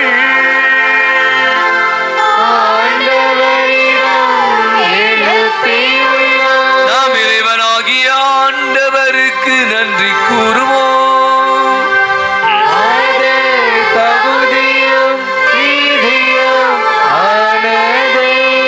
ஆண்டவரே தூயவரான தந்தையே, என்றும் உள்ள எல்லாம் வல்ல இறைவா, நானும் எவ்விடத்திலும் நாங்கள் உமக்கு நன்றி செலுத்துவதும் மெய்யாகவே தகுதியும் நீதியுமாக எங்கள் கடமை மீட்புக்குரிய செயலுமாகும். இரளில் பிற இனத்தாருக்கு ஒளியாகிய கிறிஸ்துவில் எமது மீட்பின் மரபுகளை இன்று நாங்கள் நின்று நீர் வெளிப்படுத்தினி. சாவுக்குரிய எங்களது மனித தன்மையில் அவர் தோன்றிய போது அவருக்குரிய சாகாத்தன்மையின் மாற்றியால் எங்களை புதுப்பித்தார்.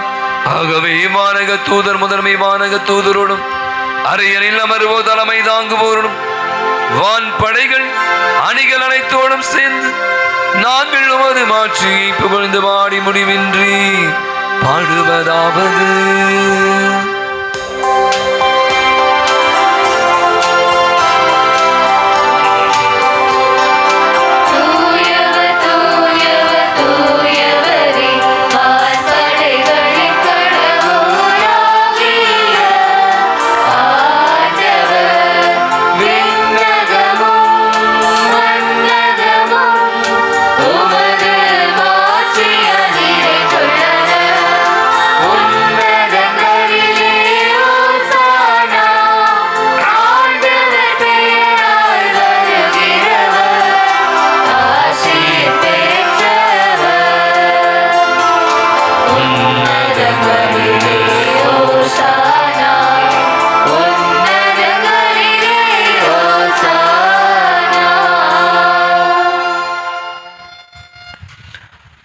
ஆண்டவரே மெய்யாகவே தூயவர், தூய்மை அனைத்திற்கும் ஊற்று. ஆகவே நம்முடைய ஆவியை பொழுது காணிக்கைகள் அனைத்தையும் தூய்மைப்படுத்த உமை தாழ்மையாய் வேண்டுகிறோம். இவ்வாறு எங்கள் ஆண்டவர் இயேசு கிறிஸ்துவின் உடலும் இரத்தமுமாக இவைங்களுக்கு மாறுவனவாக. அவர் பாடுபட உளம் கணிந்து தம்மை கையளித்த போது அப்பத்தை எடுத்து மக்க நன்றி செலுத்தி வாழ்த்துரைத்து அதை விட்டு நம்முடைய சீடர்கள் அனைவருக்கும் அளித்தவர் கூறியதாவது: அனைவரும் இதிலிருந்து பெற்று உண்ணுங்கள், உங்களுக்காக கையளிக்கப்படும் என் உடல்.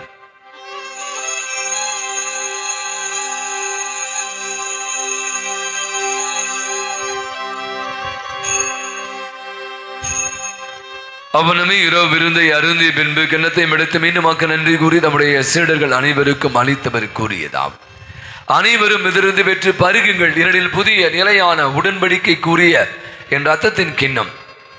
இது பாவ மன்னிப்புக்கென்று உங்களுக்காகவும் பலருக்காகவும் சிந்தப்படும். இதை என் நினைவாக செய்யுங்கள்.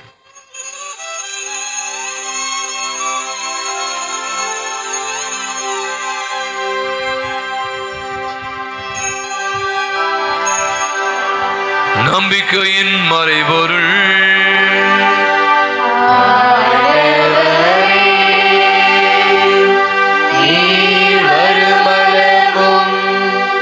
உமது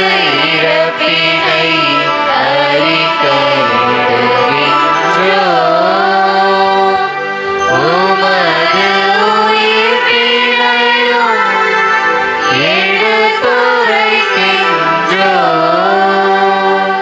ஆண்டவரே, நாங்கள் கிறிஸ்துவின் இறப்பினையும் உயிர்ப்பின் நினைவு கூர்ந்து வாழ்வதரும் அப்பத்தையும் மீட்பளிக்கும் கிண்ணத்தையும் ஒப்புக் கொடுக்கிறோம். திருமன்று மக்கு ஊழியம் புரிய தகுந்தபடி ஏற்றுக்கொண்டு இறைமக்கு நன்றி செலுத்துகிறோம். மேலும் கிறிஸ்து உடலில் மத்தத்திலும் மகிழ்வோடும் எங்களை தூய ஆவியான ஒன்று சேர்க்க வேண்டுமென உமை தாழ்மையுடன் மன்றாடுகிறோம். ஆண்டவரே, உலகெங்கும் பரவிருக்கும் திரு அவை நினைவு கூர்ந்தோடும் எங்கள் திருத்தந்தை பிரான்சிஸ், எம்பேராய ஜார்ஜ், எல்லா திருநிலையினர் ஆகிய அனைவரிடம் உமது திரு அவை அன்பின் நிறைவு பெறச் செய்திடும். இந்த புதிய நாளுக்காய் நாம் நன்றி செல்வோம். இந்த வருடத்துடைய இந்த 7வது நாளை கூட காணக்கூடிய வாய்ப்பை ஆண்டவர் நம் அனைவருக்கும் உருவாக்கி கொடுத்திருப்பதற்காக நன்றி கூறுவோம். திருக்காட்சி விழாவை இன்று கொண்டாடி மகிழ்கிறோம். கடவுள் எல்லோருக்குமானவர்.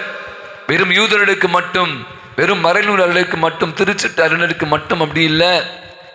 அவர் எல்லோருக்கும் பொதுவானவர் என்ற உண்மையை தான் இந்த விழா எடுத்து சொல்கிறார். ஆகவேதான் இயேசுவை அறியாத அந்த 3 பிற இனத்தைச் சேர்ந்த ஞானிகள் அவரை காண்பதற்குரிய ஆசையை, காண்பதற்குரிய ஆவலை, காணுவதற்குரிய அந்த வாஞ்சையை தந்து அவரை கண்டு கொள்ளக்கூடிய பேற்றினை பெற்றார்கள். எனவே தருமையான நாளிலே ஆண்டவருக்கு நன்றி செல்வோம்.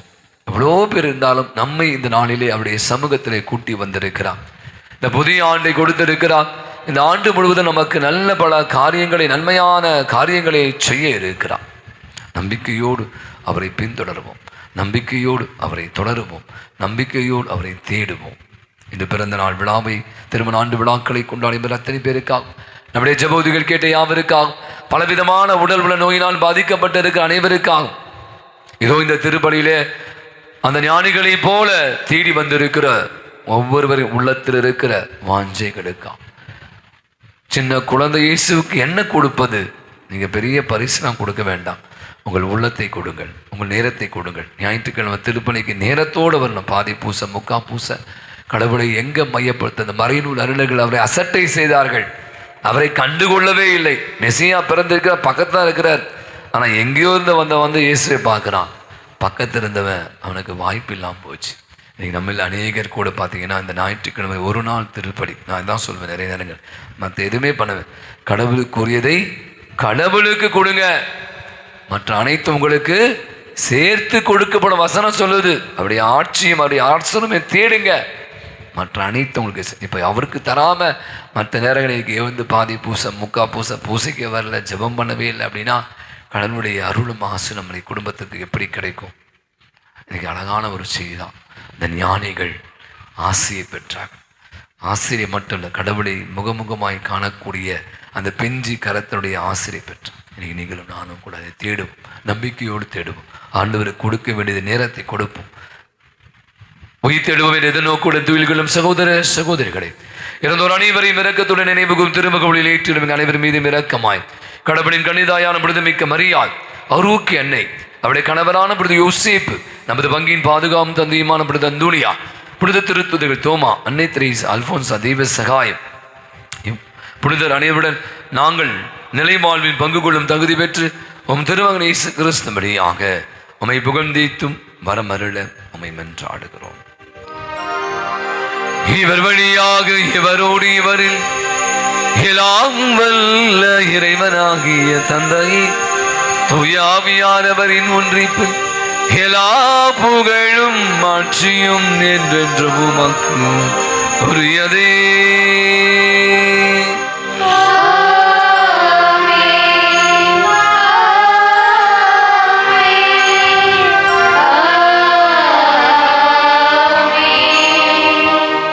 ஆண்டவர் இயேசு அற்புதமாய் நமக்கு கற்றுக் கொடுத்த தெய்வீக ஜெபம்.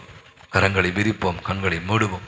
தந்தையாக இறைவோடு ஜெபத்தில் ஒன்றித்திருந்தால் நம்முடைய வாழ்வில் எவ்வளோ எதிர்ப்புகள், எவ்வளோ துன்பங்கள், எவ்வளோ கஷ்டங்கள் அவரால் வெற்றி கொள்ள முடிந்தது. வசனம் அழகாய் சொல்கிறது, ஜெபமே ஜெயம். கரங்களை விரிப்போம், இயேசுவோடு ஒன்றிணைந்து ஜெபிப்போம். பெண்ணுலகில் இருக்கிற எங்கள் தந்தையே, உமது பெயர் தூயது என போற்றப் பெறுக, உமது ஆட்சி வருக, உமது திருவுளம் விண்ணுலகில் நிறைவேறுவது போல மண்ணுலகிலும் நிறைவேறுக. எங்கள் அன்றாட உணவை இன்று எங்களுக்கு தாரும். எங்களுக்கு எதிராக குற்றம் செய்வோரை நாங்கள் மன்னிப்பது போல எங்கள் குற்றங்களை மன்னியும், எங்களை சோதனைக்கு உட்படுத்தாதேயும், தீமையிலிருந்து எங்களை விடுவித்தருளும். ஆண்டவரே, தீமை அனைத்து எங்களை விடுவித்து எங்கள் வாழ்நாளில் அமைதியை கனிவோடு அருளவும் என்றால் இரக்கத்தின் உதவியால் நாங்கள் பாவத்திலிருந்து இப்போது விடுதலை பெற்று யாதொரு கலக்கமின் நலமாய் இருப்போமாக. நாங்கள் எதிர்நோக்கி இருக்கிற பேரின்பத்திற்காகவும் எம் மீட்பராகிய இயேசு கிறிஸ்துவின் வருகைக்காகவும் காத்திருக்கின்றோம். ஆண்டவராகிய இயேசு கிறிஸ்துவே, அமைதியை உங்களுக்கு விட்டு செல்கிற அமைதியை உங்களுக்கு அளிக்கிற திருத்தூதருக்கு முடிந்தவரே, எம் குற்றங்களை, குறைகளை, பாவங்களை, பலவீனங்களை எல்லாம் பாராமல் ஆண்டவரே அப்படியே பாத தண்டையிலே வந்து குடுமி இருக்கிற விசுவாசத்தை, நம்பிக்கை கண்ணோக்கி பார்த்து எங்க இருக்கிற எங்கள் யாவருக்கும், எங்கள் குடும்பங்களுக்கும், என் பங்கு சமூகத்திற்கும், என் நாட்டிற்கும், உலகத்திற்கும் அமைதியும், நிம்மதியும், ஒற்றுமையும், சமாதானத்தை, நிறைமையும், மகிழ்வையும், இரக்கத்தையும், மன்னிப்பை, சுகத்தையும், நலத்தையும் தந்திட திருவிடம் கொள்வீரா. என்றென்றும் வாழ்ந்து ஆட்சி செலுத்துகின்றவர் நீரே. ஆண்டவருடைய அமைதி உங்கள் அனைவரோடும் இருப்பதாக. ஒருவருக்கு ஒருவர் ஆண்டவனே நேசகர் அன்பின் அமைதியை மகிழ்வோடு பகிர்ந்து கொள்வோம். சமாதானம்.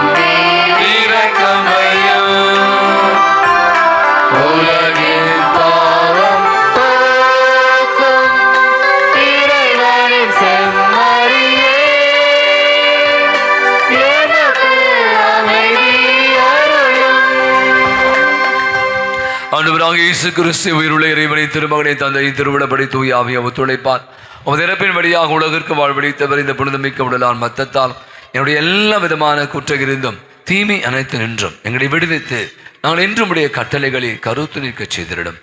நாங்கள் ஒருபோதும் உம்மை விட்டு பிரிய விடாதேயும்.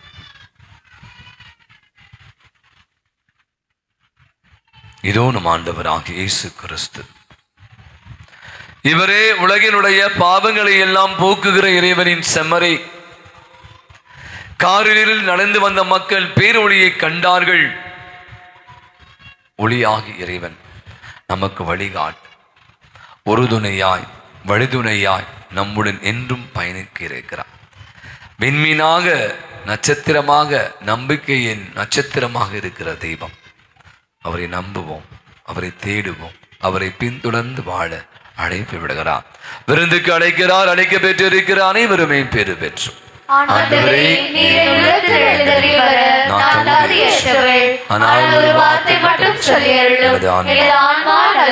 கிறிஸ்துவின் திருவுடலும் திரத்தம் நம் அனைவரையும் காத்து நமக்கு நிலை வாழ்வை அளிப்பதாக. ஆமென்.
கிறிஸ்துவின் திரு உடலே என்னை மீட்டருளும். கிறிஸ்துவின் திரு ரத்தமே எனக்கு எழுச்சியூட்டி அருளும். கிறிஸ்துவின் விழாவிலிருந்து வழிந்தோடிய தண்ணீரே என்னை கழுவி அருளும். கிறிஸ்துவின் பாடுகளே என்னை தேய்ச்சி அருளும். ஓ நல்ல இயேசுவே, எனக்கு செவிசாய் தருளும். உம் திரு காயங்களுள் என்னை மறைத்தருளும். உம்மிடம் இருந்து என்னை பிரிய விடாதேயும். தீய பகைவரிடம் இருந்து என்னை காத்தருளும். எனது இறப்பின் வேளையில் என்னை அழைத்தருளும். உம்மிடம் வர எனக்கு கட்டளையிட்டருளும். உம் புனிதர்களோடு எக்காலமும் உம்மை புகழ செய்தருளும். ஆமென். அன்பாளர்களே, இன்று ஆண்டவருடைய திருக்காட்சி விழா. இன்று மயிலை மாதா ஆண்கள் பெசேடியம் தங்களுடைய 20வது ஆண்டு விழாவையும் 1000வது வார விழாவையும் கொண்டாடி மகிழ்கிறார்கள். அவளுக்கு ஒரு பலத்த ஒரு கரவொலி கொடுத்து அவளுக்கு நம்முடைய வாழ்த்துக்களை தெரிவித்துக் கொள்வோம். சரியாக 11 மணிக்கு நம்முடைய சமூக ஊடகத்திலே அவளுக்கான விழாவானது ஏற்பாடு செய்யப்பட்டிருக்கிறது. விழாவிலே வந்து கலந்து கொண்டு உற்சாகப்படுத்துமாறு கூட அன்புடன் கேட்டுக்கொள்கிறோம். அவ்வாறு வருகின்ற பார்த்தீங்கன்னா இப்போவே ஆல்மோஸ்ட் ஒரு மூடு வந்துச்சு. எங்கே பார்த்தாலும் பொங்கல் பொங்கல் பொங்கல் இன்னும் வரவே இல்லை. ஆனால் அதுக்குள்ளவே இப்போ லாங் லீவ் உங்களுக்கு தெரியும். 14, 15, 16, 17 4 நாள் லீவ். அதனால் பொங்கல் விழா நம்முடைய தமிழர் விழா. எனவே வருகின்ற ஞாயிற்றுக்கிழமை 14ஆம் தேதி நாம் போகி விழாவை கொண்டாடும்.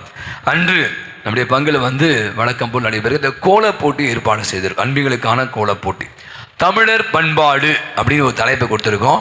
அதில் எல்லாம் வந்துடும் சரியா. அதனால் அடுத்த வாரம் ஞாயிற்றுக்கிழமை மாலை 3 மணியிலிருந்து 5 மணி வரை இந்த நம்முடைய வளாகத்தில் இந்த கோலப் போட்டியானது நடைபெறும். 3 மணியிலிருந்து 5 மணி வரை. அப்போ எந்தெந்த அன்பியங்கள் பங்கேற்க என்பதை நீங்கள் தயவுசெய்து நம்முடைய அன்பிய ஒருங்கிலும் பதிவு செய்து கொள்ள வேண்டும். கோலப் போட்டி 3 பேர் ஒரு அன்பியத்திலிருந்து பங்கேற்கலாம். புள்ளி கோலம் மட்டுமே அனுமதிக்கப்படும். ரங்கோலிக்கு இடமில்லை. கோலம் போடுறதுக்கான இடம் எங்கே யாராருக்கு என்னென்ன இடம் லாட் என்பதை அடுத்த வார ஞாயிறு திருப்பலி முடிந்தவுடன் காலையிலே, சாயங்காலம் இல்லை, காலையில் லாட் எடுப்பாங்க. உங்களுக்கான இடம் ஏற்பாடு செய்யப்பட்டிருக்கும். நீங்கள் வந்து மாலை 3:30 மணியிலிருந்து 5 மணி வரை இந்த கோலப் போட்டியை நீங்கள் நடத்த வேண்டும். வெளியிலிருந்து நடுவில் வந்து அதற்கு மதிப்பிடுவார்கள். எனவே இந்த கோலப் போட்டியிலே அனைவருமாக அன்பியங்கள் ஆர்வத்தோடு பங்கேற்க உங்களை அன்போடு அழைக்கிறோம். அவ்வாறு 15ஆம் தேதி திங்கட்கிழமை நம்முடைய தமிழர் திருநாளாம் தைத்திங்கள் முதல் நாள் அன்றைக்கு வந்து பொங்கல் விழாவை கொண்டாடுகிறோம். எனவே அன்று ஞாயிற்றுக்கிழமை திங்கட்கிழமை. எனவே வழக்கம் போல் 6:30 மணி திருப்பலி நடைபெறாது. பொங்கல் சிறப்பு திருப்பலியாக 7:30 மணிக்கு ஒரே திருப்பலி ஏற்பாடு செய்திருக்கிறோம். காலை திங்கட்கிழமை, ஞாயிற்றுக்கிழமை இல்லை, திருப்பி திங்கட்கிழமை பொங்கல் விழா. எனவே காலை 7:30 மணிக்கு ஒரு திருப்பலி, பொங்கல் சிறப்பு திருப்பலி. பொங்கல் திருப்பலி முடிதல் நமக்கு வந்து நம்முடைய மரியாதை நம்முடைய இளைய பெண்கள், இளைஞர்கள் நமக்கு நாட்டுப்புற கலைகள், கும்மி, கோலம், வேற கோலாட்டம், ஒயிலாட்டம் இதெல்லாம் நமக்கு நாட்டுப்புற கலைகள் நடத்தி காட்டுவார்கள். உரியடித்தல், கயிறெடுத்தல் போட்டிகள் நடைபெறும். அவ்வாறே குழந்தைகளுக்கான விளையாட்டு போட்டிகளை நம்முடைய இளையோர்கள் எடுத்து செய்ய இருக்கிறார். எனவே இது ஒரு அற்புதமான நாள். நிறைய பேர் லாங் லீவ்னால ஊருக்கெல்லாம் போவீங்க நினைக்கிறேன். பட் நம்ம பங்கில் நடக்கிற இந்த பொங்கல் விழாவில் அனைவரும் குடும்பமாக வந்து கலந்து கொள்ள உங்களை அன்போடு அழைக்கிறோம். பொங்கல் அப்படின்னாலே பொங்கல் இல்லாமல் பொங்கலா அப்படின்னு கேட்கலாம். பொங்கல்னால் என்ன? அது பொங்கல் தானே. பொங்கல் இல்லை, பொங்கல் வேணும். ஆகவே பொங்கலை செய்வதற்கு நானும் சொல்லிகிட்டே இருக்கேன். நான் இருந்த எல்லா பொங்கலையும் வந்து பார்த்தீங்கன்னா பெண்கள் தான் பொங்க வைப்பாங்க. ஆனால் நம்முடைய மதுரை வாயில் யார் பொங்க வைக்க தெரியுமா? ஆடவர்கள். அது வின்சென்ட் பால் அவங்க தான் பல ஆண்டுகளாக இந்த பொங்கலை, அதுவும் அவருக்கார் ஒருத்தர் இறுதியா 500 பேர் ஏங்க, அவ்வளோ பேர் வரமா எல்லாம் வயிறார பொங்கலை கொஞ்சம் தான் சாப்பிடும். அவர் சோறு மாதிரி சாப்பிடணும்னு. ஆகவே இந்த பொங்கலை உங்களுக்காக அவர்கள் வின்சென்ட் பால் சகோதரர்கள் நமக்காக பல ஆண்டுகளாக செய்து கொண்டு இருக்கிறார்கள். ரொம்ப சுவையாக இருக்கும், ரொம்ப அருமையாக இருக்கும். எனவே அதுக்கு அரிசி, பருப்பு, நெய், வெல்லம், முந்திரி, திராட்சை இதையெல்லாம் போட்டால் தான் பொங்கல் நல்லாயிருக்கும். தெரியும்ல? அதெல்லாம் நீங்கள் தயவுசெய்து கொடுங்க. நம்முடைய வின்சென்ட் பால் சகோதரிகளுடைய வந்து அண்டி இருப்போது நல்லுள்ளம் கொண்டவர்கள் உதவி செய்ய முன்வாருங்கள். நான் சும்மா நிறைய பேருக்கு நம்ம செய்கிற சில நேரத்தில் சாப்பிட்றதுக்கு ஆளிலாம் போயிடும். எனவே பொங்கல் விழா எல்லாம் தூங்கிட்டு காலையில் நான் சொன்ன மாதிரி 15ஆம் தேதி 7:30 மணி அதை தொடர்ந்து நடக்கிற அத்தனை நிகழ்வில் நீங்கள் கலந்து கொள்ள உங்களை அன்போடு அழைக்கிறோம். அவ்வாறு நம்முடைய இளையோர் குழுவினர் வெள்ளிக்கிழமை நம்முடைய உதவி பங்கு தந்தையோடு சுற்றுலா சென்று இருக்கிறார்கள். சிக்கமங்களூர், பெங்களூர் போயிட்டுருக்காங்க. நாளைய தினம் அவர்கள் பத்திரமா வருவாங்கன்னு நினைக்கிறேன். சென்ற இடங்களிலே மகிழ்ந்து இருக்கிறார்கள். அவருடைய பயணம் சிறப்பாக வரும், பத்திரமாக திரும்பி வர அவளுக்காக ஜெபிப்போம். இந்த வார திருப்பலி மிக அற்புதமான விதத்தில் நமக்கு தயாரித்து கொடுத்து புனித ஆக்னஸ் அன்பித்தை சேர்ந்தவர்களுக்கு ஒரு பலத்தை ஒரு கரவழி கொடுப்போம். அழகான 3 ராஜாக்கள் சிரிக்க மாட்டேங்க, கொஞ்சம் சிரிங்க 3 பேரும். வெரி குட், கரெக்டான ஆளை தேர்ந்தெடுத்து அமைச்சிருக்காங்க நினைக்கிறேன். ரொம்ப அழகாக வழி நடத்தினாங்க, அவர்களுக்கு நம்முடைய பாராட்டுகள். அடுத்த வார திருப்பலியை புனித தேவ சகாயம் அன்பித்தை சேர்ந்தவர்கள் சிறப்பிப்பார்கள். நான் சொன்ன மாதிரி இந்த முதல் வெள்ளிக்கிழமை முதல் சனிக்கிழமை இந்த பக்தி முயற்சி நம்ம பங்கில் கொஞ்சம் குறைஞ்சிருக்குமா தெரியுது. முதல் வெள்ளிக்கிழமை இயேசு விதயத்துக்கு ஒப்பு கொடுக்கப்பட்ட நாள். நம்ம செவ்வாய்க்கிழமை கொடுக்குற முக்கியத்துவம் அதனால் கொடுக்குறதே இல்லைன்னு நினைக்கிறேன். செவ்வாய்க்கிழமை முக்கியம் அந்தோனியார் இல்லைன்னு சொல்ல, முதல் செவ்வாய்க்கிழமை முதல் வெள்ளிக்கிழமை அன்று நாள் இயேசு இதயத்திற்கு நம்முடைய குடும்பத்தை ஒப்புக் கொடுக்குற நாள். அன்று மாலை சிறப்பு திருப்பலி நற்கருணை ஆராதனைலாம் நடத்துகிறோம். ஆனால் பார்த்தீங்கன்னா ஆட்கள் ரொம்ப குறைவாக இருக்குது. எனவே முடிந்த அளவு இந்த முதல் வெள்ளிக்கிழமை நடைபெறுகிற இந்த நிகழ்வில் நீங்கள் கலந்து கொள்ளுங்கள்.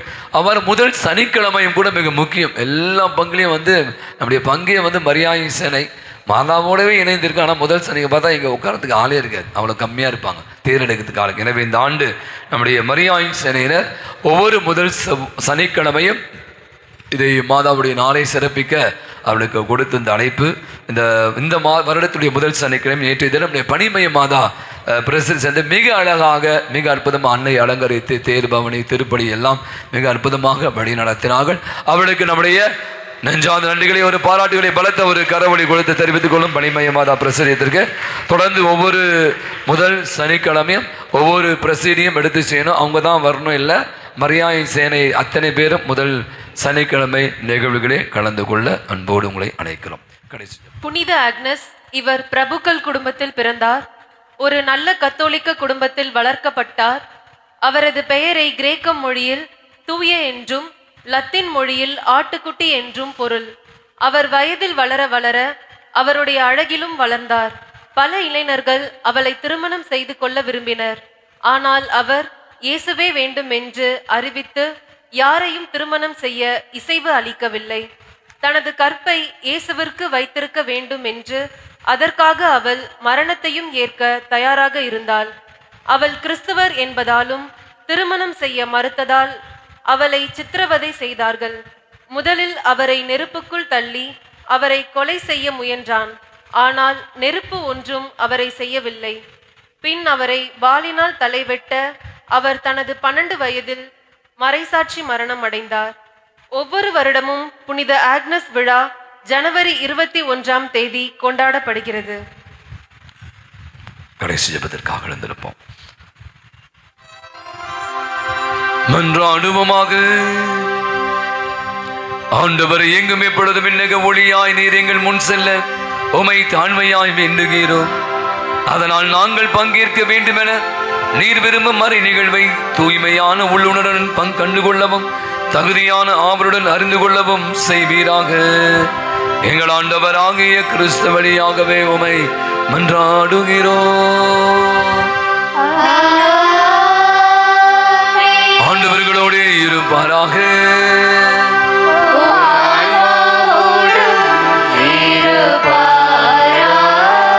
ஏலாமல்ல இறைவன் தந்தை மகன் தூய ஆவி உங்கள் அனைவரையும் நிறைவாய் ஆசீர்வதிப்பாராக. சென்று வாழுங்கள், திருப்பலி நிறைவு பெற்றது.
இயேசுவின் மதுரமான திருஹிருதயமே, எங்கள் மேல் இரக்கமாயிரும். மரியாயின் மாசற்ற திருஹிருதயமே, எங்களுக்காக வேண்டிக் கொள்ளும். எம் பங்கின் பாதுகாவலரான புனித அந்தோணியாரே, எங்களுக்காக வேண்டிக் கொள்ளும். எல்லா புனிதர் புனிதர்களே, எங்களுக்காக வேண்டிக் கொள்ளுங்கள். தந்தை மகன் தூயாவின் பெயராலே ஆமென். இயேசுவுக்கே புகழ், இயேசுவுக்கே புகழ். இயேசுவுக்கே மகிமை, இயேசுவுக்கே மகிமை. இயேசுவுக்கே நன்றி, இயேசுவுக்கே நன்றி. மரியே வாழ்க, மரியே வாழ்க.